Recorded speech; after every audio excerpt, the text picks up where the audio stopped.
Mr. Incompetent. You're being transferred to the countryside tomorrow. Then, I guess I'm fired. You just said yourself you're okay with being fired, didn't you? Right, Johnson, you heard that. Yes. I clearly heard him say he's okay with being fired. I'm your witness. Utterly disgusted, I fell silent as White gave me the final ultimatum with emphasis. I was generous enough to just transfer you to the countryside. But since you said you're okay with being fired. Well, as you publicly said. Tyler, you are leaving the company as of today. I silently turned on my heel and left the office. The overt mockery from White and Johnson flew at my back. At this moment, I vowed never to forgive these two scoundrels. My name is Tyler. This year, I hit the big 5-0, and I work in an office as a salesman. Born in the mountainous areas of southern Kyushu, I was raised in the great outdoors. Because of that, I've developed a broad-minded personality, not sweating the small stuff, and always looking at the bigger picture. My parents run a family business that has been passed down for generations. A business that has been a part of my core since I was young, and still resonates with me today. Raised in such a peaceful countryside, I went to the only college prep high school in my area, then moved on to study economics at a private university in Tokyo. Actually, in high school, I was encouraged by my parents to study agriculture in college, in order to take over the family business. However, I refused without any real reason, probably just to be rebellious. So, despite being better at science subjects, I ended up going to a private liberal arts college. Looking back, I was such a foolish kid, and I feel sorry to my now-deceased parents. Eventually, the family business was taken over by my sister, who is 5 years younger, and her husband, who became a son-in-law. It became clear later that I should have been the one to take it over. But that's a story for another time. Probably because I grew up in the countryside. I got carried away living alone in Tokyo, living a college life full of entertainment and excitement. After graduating, I joined a Todoroki Trading, a mid-tier trading company, for the next 27 years. Until I turned 50, I worked at this company without ever changing jobs. I'm part of the international business division, working on selling services related to food production. Being good at languages, including English, I've always been in this department, known for its overseas assignments and business trips. I specialize in areas with relatively large populations of native Japanese and American-born Japanese. For example, the west coast of the US and Hawaii, often going there on long-term business trips for negotiations and contracts. However, when not on assignment, I'm usually at our headquarters in Tokyo. One thing about working at the headquarters, there's one thing that causes gloom. Interpersonal relationships. I'm generally a mild-mannered and easygoing person, so I tend to get along smoothly with my colleagues, both juniors and seniors. But there were some at my workplace who would make me their enemy out of sheer malice. The duo of White, who became the head of the International Business Division, one belonged to this year, along with his yes man, Johnson. White is about 5 years younger than me, always flaunting his credentials from a national university as if it made him superior. But his university isn't one of the prestigious, high-entry barrier national universities like Tokyo University or Kyoto University. He graduated from what's known as a regional national university, often referred to pejoratively as a local lunchbox university. Yet, he never misses an opportunity to belittle me for graduating from a private university and tries to assert his dominance. Tyler, you went to Meisei University, right? Just a private school. A place for those who couldn't get into an elite national university. Only had to pass 3 subjects in the entrance exams, a gathering of dummies who can't do math. That's why, even though you're older, you're still stuck as a perennial junior employee, not moving up at all. In this manner, White never forgot to throw snide remarks my way whenever the chance arose. And he was the type to give irresponsible instructions and then play ignorant and escape when things went south. Yet, when I or my subordinates managed to achieve results through hard work, he had no qualms about stealthily claiming the credit. Or worse, boasting to the higher-ups that it was thanks to his directives that we succeeded. In reality, White climbed to his position as department head solely through his cunning, good connections, and underhanded tactics. He didn't do it through any remarkable achievements in actual work. And he doesn't have any special skills or language proficiency. To make matters worse, White formed a significant faction within the company with his followers, including juniors and subordinates. Among them, some subordinates, trying to curry favor with White to lead the race for promotion within the department, showed an unbearable level of arrogance. The prime example was Johnson. Johnson is a mid-level employee in his early 30s from the International Business Division. Being a junior from White's University, Johnson was also his chief cheerleader. Despite being experienced, Johnson openly despised and looked down on me, who was off the mainstream path of career advancement. White mocked me exaggeratedly, and Johnson always had a sarcastic comment ready for me. My role model and aspiration is White, but you, Tyler, are the cautionary tale of what not to become. That's you. Dot. It was typical for Johnson to say such things, trampling on people's dignity, insulting, and mocking them without any remorse. Every time I returned to the Tokyo headquarters from overseas assignments or business trips, it had become routine to endure such snide remarks from White and Johnson. However, I have a laid-back personality and am focused on my work, so their words hardly bothered me. I usually just ignored them. Then one day, I managed to secure a new contract with the headquarters of a global discount store. A project that was highly praised and earned me the President's Award. The President's Award at Todoroki Trading is a unique honor given irregularly, about once or twice a year. It's an award given to employees who have made exceptionally notable achievements. I was honored with this prestigious award this time. And in the main conference room at headquarters, I was presented with a certificate of recognition and a monetary bonus from the president. The majority of the employees in attendance offered applause and praise. Though I was quite embarrassed, I felt a deep sense of fulfillment for the hard work I had put into my unique sales approach. However, even at this moment of celebration, there was a group that blatantly did not hide their hostility and superiority towards me. As you might guess, it was White's group. As I was receiving my award and praise, his group did not offer a single clap or show a smile, only sending cold looks of hostility my way. Among them, White and Johnson were particularly harsh. Don't get too cocky just because you received the President's Award, Mr. Incompetent. Being a perpetual junior employee at your age only proves your incompetence. Don't get it twisted. After the ceremony, when I returned to my department, White immediately lashed out at me with a frustrated tone. Then, as if to join in, his lackey Johnson started insulting me. I mean, Tyler, you're about the same age as the president, right? And yet, you're still a junior employee, getting all excited about a pitiful President's Award. It's kind of sad, huh? It's like, this is the end for a person, right? Dot. The venomous insults from this malicious duo continued after that. Usually, I'd ignore them and not engage, but this time, feeling that even the president's acknowledgement and celebration of my achievements were being insulted and trampled upon, I retorted with just one line. If it's not such a big deal, I'd love to see the director win the President's Award himself. White, not used to me talking back, became visibly enraged. His eyes were bulging, and his face flushed as he glared at me with an intense look. Getting cocky, huh? Damn it. You'll regret this soon enough. As White spat this out with a harsh tone, his sycophant Johnson quickly piled on. Yes. Tyler, you're out. You've really made White serious now. It's over for you. You messed up, you incompetent, perpetual junior, old man. After dumping their last bit of spite on me, the two left for lunch. Half a month later, I went on a business trip to Hawaii and California to conduct preliminary negotiations with a globally renowned restaurant chain based in America, East West Grill, which seemed like a promising new partner. Returning from the 2-week business trip in the US with significant achievements, I reported back to White at our Tokyo headquarters. I've received a very positive response from East West Grill. They're eager to partner with us. They want to offer the Japanese menu options I prepared, not just in the US, but in their stores worldwide. Still buzzing with the excitement of the negotiations in America, I eagerly relayed this great news to White, a bit animatedly. Then, White asked me with a thoughtful look on his face. So? Did you actually set up a concrete plan for the negotiations? Otherwise, it's just pie in the sky, you know. For once, White gave me a genuine reaction and question.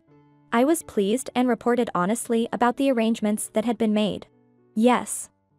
Next Friday, a representative from East West Grill's headquarters in LA will come to Japan for negotiations. If successful, it will be a huge deal worth about $44 million. They'll be visiting our Tokyo headquarters, so we can go straight into the meeting in our conference room. Hearing my response, White smirked for some reason. $44 million. Next Friday, huh? Understood. You've worked hard. Dot. For the first time, White offered me words of appreciation. Soon, it was Thursday of the following week. That morning, when I arrived at work, Johnson, with an unnervingly smug grin, approached me. Tyler. White is calling for you. For some reason, Johnson informed me with a meaningful look and tone that White wanted to see me. Is it about tomorrow's negotiations? Though I found Johnson's demeanor off-putting, I didn't let it bother me and headed to White's desk. Then, White said something I could have never imagined. Mr. Incompetent. You're being transferred to the countryside tomorrow. Dumbfounded by the announcement, I was left speechless. Then White added more. Mr. Incompetent. Did you not hear me? I'm talking about you, Tyler. You're just in the way and useless in the International Business Division at headquarters. So I asked HR to transfer you to a branch in the countryside, and that's happening tomorrow. You're from the deep countryside of Kyushu, right? Well, I've arranged for you to be transferred to our Kagoshima branch. It'll be like going back home for you, won't it? Finally grasping the meaning, I instinctively asked White. What about tomorrow's negotiations with East West Grill? The representatives are coming all the way from America for this. White smirked and waved his hand dismissively. Suddenly, Johnson, his faithful sidekick, appeared beside him. No worries. Without Mr. Incompetent to get in the way here. The important negotiations will be handled by me, your elite director. Oh, and Johnson here, my excellent subordinate. Johnson has lived abroad and is fluent in English, after all. Sure. Leave it to me. I'll show you outcomes far greater than what this perpetual junior nuisance could ever achieve. Seeing Johnson trying to one-up me with such smugness, I fully grasped the malicious plot of this deceitful duo. They intended to steal the credit for a massive $44 million deal. And the accomplishment of securing a contract with a leading American family restaurant chain from me. By scheming to transfer me to a regional office in such a sneaky manner. They planned to remove me from the project and hog all the glory for themselves. Overwhelmed by disappointment and utter disdain for the two, I struggled to keep my composure and managed to say just one thing. Then, I guess I'm fired. White and Johnson looked at each other and said with glee. You just said yourself you're okay with being fired, didn't you? Right, Johnson, you heard that. Yes. I clearly heard him say he's okay with being fired. I'm your witness. Utterly disgusted, I fell silent as White gave me the final ultimatum with emphasis. I was generous enough to just transfer you to the countryside. But since you said you're okay with being fired. Well, as you just publicly said. Tyler, you are leaving the company as of today. Feeling like dealing with these two any longer would drive me insane, I silently turned on my heel and left the office. The overt mockery from White and Johnson flew at my back. At that moment, I vowed never to forgive these two scoundrels. From that day on, I stopped going to work. And on the following Friday, the day I was originally supposed to meet with the representative from East West Grill, I returned to my hometown in southern Kyushu, where I was born and raised. But not because White ordered a transfer to the Kagoshima branch. I went back for personal reasons. Then, as expected, on Friday afternoon, my cell phone was bombarded with calls from the company and White's number. However, I completely ignored them. I didn't answer any of the calls. Upon returning to my family home in southern Kyushu, I stayed with my sister and her husband, who had taken over the family business. I am currently 50 and single. Actually, 3 years into my job at the age of 25, I had once married a girlfriend who I had been dating since college. However, while I was away on frequent business trips, my then-wife had an affair. In the 3rd year of our marriage, I came home early from a trip abroad only to find my wife in the act with another man. A hellish experience that led to our divorce. Since then, I've been soured on marriage. Though I've had my share of casual relationships, I've remained single. This has allowed me to move around easily and act quickly. The family business my sister and her husband took over was a distillery for shochu, a type of Japanese spirit. Our home has been producing sweet potato shochu since my great-great-grandparents' time. Growing up, the strong, sweet aroma of sweet potato shochu was so ingrained in me that I couldn't escape it. As a child, and as a student, I detested it so much that I rebelled against taking over the family business and went to university in Tokyo instead.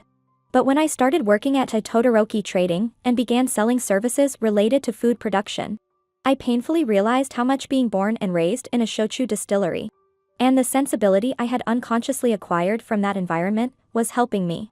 For the few years before I joined a Todoroki trading, and right up to just before my divorce, I was completely ineffective as a salesman, a total failure.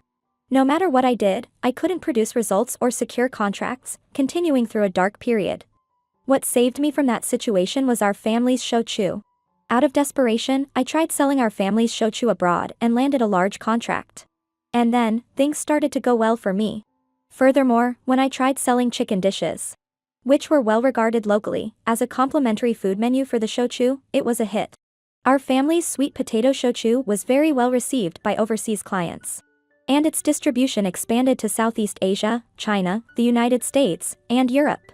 As a result, I started working closely with my sister and her husband, who were preserving the tradition of our shochu distillery, and also collaborated with local restaurants that served chicken and fish dishes that paired well with our shochu, creating powerful product sets. Todoroki Trading became the agent for these sets, expanding our market worldwide. The deal I received the President's Award for was precisely because of the success of these product set menus. Moreover, the significant contract negotiation with East West Grill, a leading American family restaurant chain, was secured by these killer product sets. White might have thought he could easily take over the huge deal and contract by pushing me out, but I could see clearly that it would never work out as he planned. Sure enough, the negotiations fell through, and White and the company started bombarding me with calls. Even before that, I had been getting direct and detailed updates from the East West Grill representative themselves, through the contact network I had previously informed them about. So, even while I was in southern Kyushu, I knew right from the start that the negotiations had broken down, and that the East West Grill representative had left the meeting in anger, with White and Johnson frantically searching for me. However, I had no intention of forgiving White and Johnson just like that. Those who inflict suffering on others without remorse deserve to experience hellish agony themselves. Yet, I harbored no grudge against Todoroki Trading itself. On the contrary, I felt grateful for how it had nurtured me. There were no scoundrels like White among the president and the upper management. So, a few days after the day of the negotiations, I decided to finally answer one of White's incessant calls. Finally, you've answered.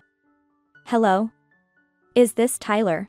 It seemed White was surprised that I had suddenly picked up the phone after days of ignoring his calls.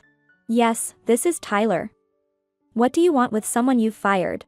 Hearing my response, White on the other end of the line sounded clearly flustered. It was you who said you were fired, not me. I never said you were fired. In the first place, as just a department head, I don't have the authority to terminate your employment. Besides, you're not fired. The president is furious, demanding that I bring you back to headquarters as soon as possible. Inadvertently revealing his desperate situation, I couldn't help but burst into laughter. What a shallow and foolish person. Though I've already moved out to the countryside. I answered half-heartedly, only to be interrupted by White, who exclaimed, which is why I'm saying you should come back to the headquarters, even now is fine. Come on, I'm begging you. White pleaded in an unpleasantly sweet voice. I asked, what would I do if I came back to the headquarters now? Seizing the moment, White dove right into the main issue. It's about the deal with that American restaurant chain. The negotiation with East West Grill for $44 million. What happened with that? I feigned ignorance and asked White. Yeah. Things are moving along smoothly. I knew he was blatantly lying, but I played dumb and pressed on. Then that's good, isn't it? Why do I need to come back to the headquarters now? White, clearly distressed, answered in a troubled tone. They said they'd sign the contract if it was with you. Will you come back? If things are going so smoothly, doesn't it make no sense that they'd only sign if it's with me? When I pointedly asked White, making it a bit hard for him, he stuttered in his response. No, that's because I want to give you the glory in the end. After all, it was you who initiated the negotiations with East West Grill and brought this deal to us. So, in that sense, I'm asking you to come back to the headquarters and sign the contract. His logic was full of contradictions and utterly absurd, but White boldly proceeded as if his reasoning was sound.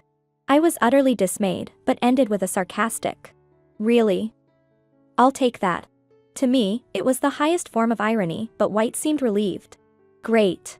You're finally coming back to the headquarters. Hurry up and wrap up the negotiation with East West Grill and secure that massive contract. With that, White went back to his condescending tone and hung up the phone. If I come back to the headquarters, it's the end for you, White. After hanging up the phone, that's what I was muttering. The following week, I returned to the Tokyo headquarters of Todoroki Trading for the first time in ages. And there, I met with the representatives of East West Grill in the headquarters meeting room to conduct negotiations. The representative from East West Grill had returned to the US after negotiations broke down with White and Johnson, leaving the deal in limbo, but had come back to Japan for this occasion. The negotiations ended in a tremendous success, resulting in a massive contract worth $44 million. As a result, my family's sweet potato shochu, local chicken, and fish set menu will now be sold at East West Grill locations around the world. After seeing off the representative from East West Grill, I immediately suggested to the president that we should have a meeting involving White and Johnson, making it a four-way discussion. Caught off guard, White and Johnson were surprised to see me and the president together as they entered the meeting room. Once they sat down, the president spoke in a stern voice.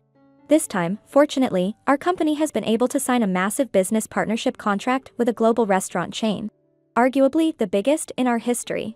All of this was thanks to Tyler here. His excellent salesmanship and the strong asset of his family's distillery, along with the delicious local cuisine menu he set up, have been instrumental. White and Johnson listened to the president's speech with a bewildered expression. To think that you two, White and Johnson, were about to ruin such a once-in-a-lifetime negotiation. Such foolishness cannot be overlooked. Wait, that's not it. Tyler was the one who quit on his own the day before the negotiation, saying he'd rather be fired. That's right. I only took over as a substitute because I speak English and there was no other choice. Saying that, the president cast a cold, disdainful glance at the two as they made their pitiful excuses. Hard to believe you can tell such transparent lies. Richard. As the president called out towards the door, the representative from East West Grill, whom we had just seen off, walked back into the meeting room. These two said during the initial negotiation, Tyler is incompetent, so we got rid of him. From now on, we two will handle this negotiation and be in charge of the contract. They were fully intent on taking all the credit for Tyler's work. Of course, we declined such an offer. Richard explained fluently in Japanese. You can speak Japanese. White and Johnson turned pale as their true intentions, discussed in front of Richard, were laid bare. The success of this contract is all thanks to Tyler. To think you two were plotting to usurp his achievements. White and Johnson, your fate will be decided at the extraordinary board meeting. Be prepared for severe punishment. White and Johnson slumped their shoulders, rebuked by the president. Also, Tyler, we will grant your long-standing request for independence in light of the contract's success with East West Grill. We would have preferred to keep someone of your talent as a full-time employee. But considering your family's distillery, we can't afford to be selfish. With that, the president acknowledged my independence, promising that my status within Todoroki Trading would henceforth be that of an external agent under a contractual agreement. It means I will continue to work for Todoroki Trading as an agent for my family's distillery. The reason I had repeatedly declined promotions and been content with my position for years was precisely this. I always wanted to be a promoter for my family's distillery. To White and Johnson, who remained pale-faced and dejected, I said, White, Johnson, there's no place for you in this company anymore. Individuals who only know how to steal their subordinates' achievements or demean and step on them in order to elevate themselves are not needed in a healthy organization. Nor do we need those who can only grovel and suck up to such scoundrels. White and Johnson tried to say something in return, looking up, but Richard cut them off. If you were the kind of company that kept despicable guys like you on the payroll, we'd terminate our contract with you in a heartbeat. In the end, at the subsequent board meeting, all of White and Johnson's misdeeds were laid out. And by unanimous decision, they were both dismissed for disciplinary reasons, with White, the self-proclaimed elite, facing a swift downfall. Stripped of his managerial position and job, White saw his entire status crumble. Unable to pay the mortgage for the downtown luxury condo where his family lived, he headed straight for bankruptcy. This led to constant quarrels at home, and eventually, his wife and daughter left him. Having lost everything, White tried to find a job, but his innate elitism and transparent pettiness were his undoing, leading to no success. Eventually, he developed mental health issues and is now hospitalized in a psychiatric ward. Johnson, after being fired, established a company selling dubious information products, bordering on fraud. He seemed to profit handsomely for a while by duping people. But as victims began to speak out and the issue became a social problem, the police raided his operations, and Johnson was arrested as the mastermind behind a major fraud scheme. He's now in prison. It's impossible not to feel that this is a case of poetic justice. More than a year has passed since then. Working as an agent for my family's distillery at Todoroki Trading, I've since expanded our distribution channels even further. Now, I'm busy promoting business in France, encouraging top restaurants to add our shochu to their menus alongside wine. The relationship with my sister and her husband, who manage the distillery back home, is excellent, making them indispensable business partners. Despite the ups and downs of life, the busyness of my recent days brings an unparalleled sense of fulfillment, and I find myself hoping for more of these hectic days.